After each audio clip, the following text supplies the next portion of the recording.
বিএনপির কাছ থেকে 50 আসন পেতে দর কষাকষি করছে জামায়াত। কালের কণ্ঠের এমন একটি খবর নাকচ করেছে দলটি।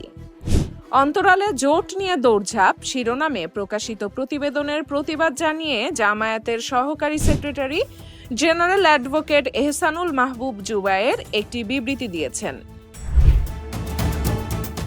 দলের বিবৃতিতে তিনি বলেন, দৈনিক কালের কণ্ঠ পত্রিকার উক্ত প্রতিবেদনে জামায়াত বিএনপির কাছে কমপক্ষে 50টি আসন চায় বলে জানা গেছে। এই মর্মে যে বক্তব্য প্রচার করা হয়েছে তা সম্পূর্ণরূপে ভিত্তিহীন, মনগড়া ও উদ্দেশ্যপ্রণোদিত। এই ধরনের আজগুবি তথ্য পরিবেশনের মাধ্যমে জনমনে বিভ্রান্তি সৃষ্টির অপচেষ্টা চালানো হয়েছে। বাস্তবতা হলো, বাংলাদেশ জামায়াতে ইসলামী জোট গঠন নিয়ে বিএনপির সঙ্গে কোনো আলোচনাই করেনি।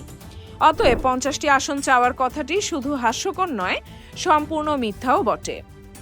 তিনি আরও বলেন, কালের কণ্ঠ পত্রিকার মতো একটি জনপ্রিয় দৈনিকের পক্ষ থেকে এ ধরনের অসত্য ও বিভ্রান্তিকর সংবাদ প্রকাশ অত্যন্ত দুঃখজনক। আমরা আশা করি কালের কণ্ঠ সংবাদ পরিবেশনের ক্ষেত্রে দায়িত্বশীলতা ও পেশাদারিত্ব বজায় রাখবে। তিনি দৈনিক কালের কণ্ঠ কর্তৃপক্ষকে এ ধরনের ভিত্তিহীন ও বিভ্রান্তিকর তথ্য প্রকাশ থেকে বিরত থাকার আহ্বান জানান এবং অনুরোধ করেন যে তারা অত্র প্রতিবাদটি যথাযথ গুরুত্বের সঙ্গে প্রকাশ করে সৃষ্ট বিভ্রান্তি নিরসন করবেন।